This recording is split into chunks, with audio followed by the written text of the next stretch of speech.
Hi, this is Bob for Bob's Movie Reviews, and remember to stick around to the end where we'll do a DVD giveaway. Today, I'm going to be reviewing House of Wax, the fifth and final movie in my series of reviews on wax movies. Now, this is the 2005 version, and I've already reviewed the 1953 version, so I will leave a link in the description to that. Now, the 1953 version was a remake of The Mystery of the Wax Museum. Now, House of Wax 2005 has nothing to do pretty much with either of those movies. Totally different story, just also contained within a House of Wax. So I wouldn't call it like a remake, it's just a totally different movie with the same name. So this is, I'm not really sure how you say it, but it's directed by Jaume Collet-Serra, and it is rated R and has a 113-minute runtime.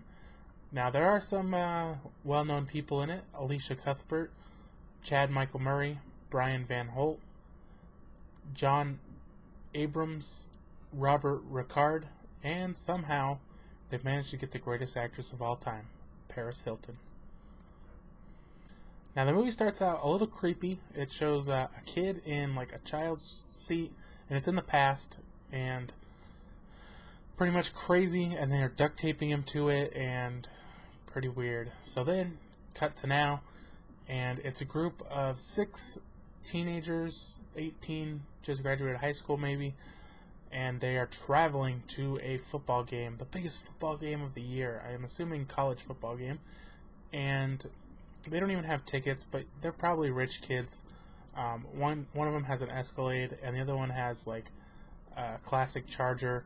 And I don't understand why they make fun of his Charger, but it's like either, you know, mint condition or restored, but it looks really nice. I don't know why they would make fun of it. So the people who are in it are, there's a couple, and then there's another couple, but the girl is moving to New York, and he said he's pretty much not going, so they're like gonna break up, but they haven't yet. And then there's the girl's brother, who's like the bad kid, and then another guy who's videotaping everything.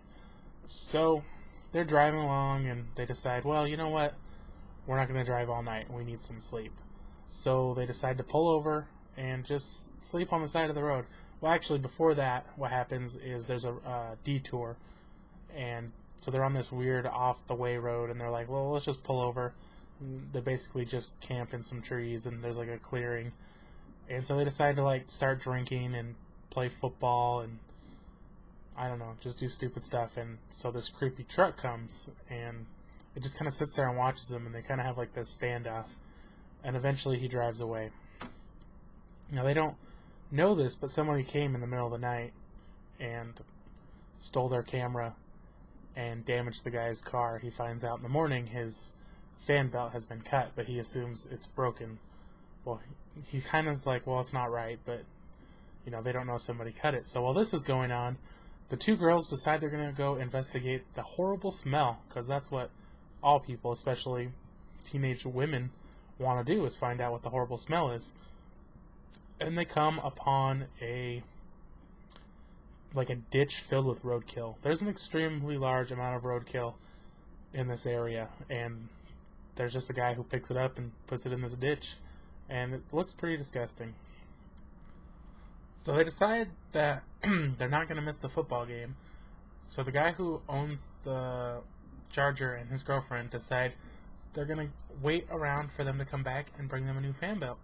Well, the creepy roadkill guy says, hey, I'll give you a ride. So he gives them a ride to town, and just before they get there, they're like, let us out, and so he lets them out, and then the town's right there, and they feel like jerks. They begin walking around town looking for the shop, and they don't seem to really think there's anything strange, but there's cars everywhere and no people.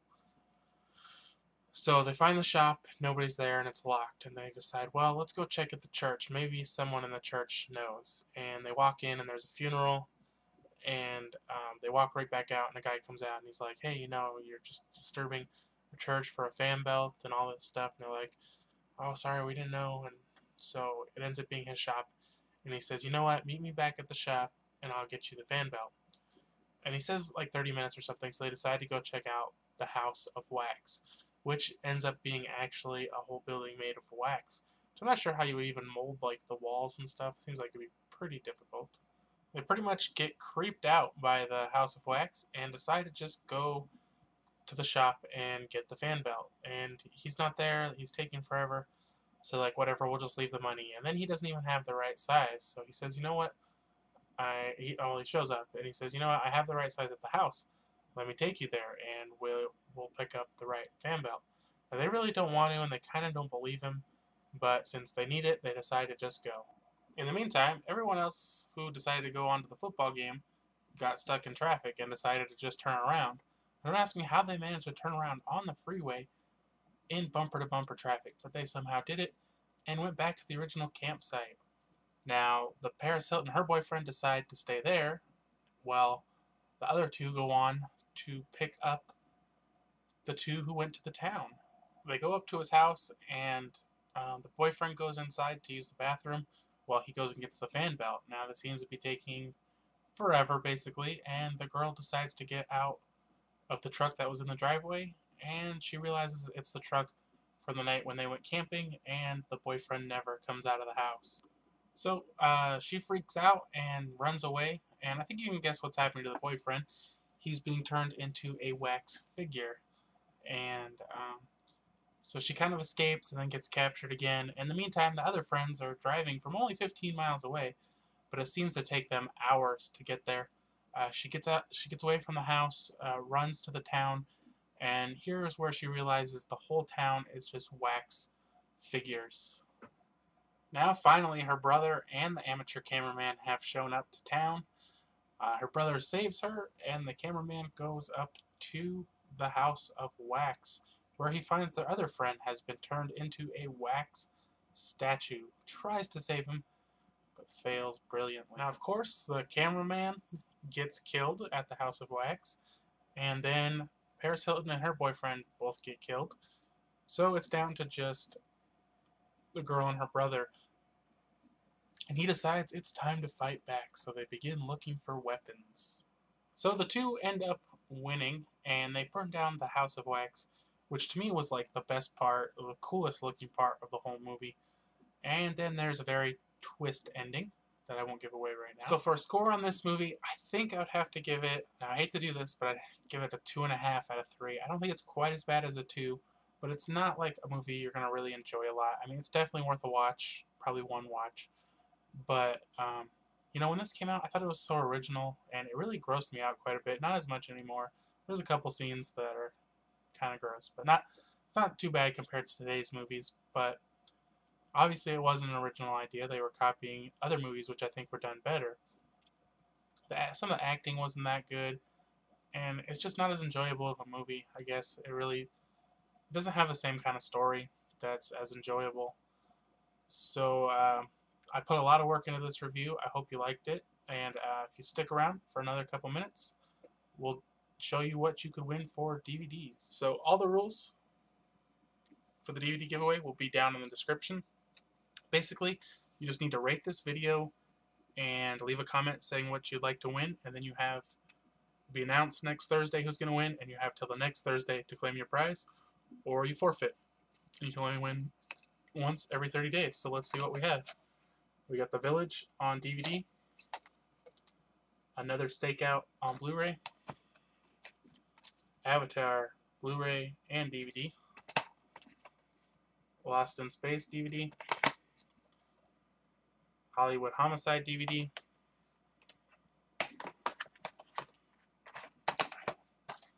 The Grand DVD, Austin Powers Goldmember DVD, and Star Trek DVD. Thanks for watching, and remember to rate this video, and we'll see you next time.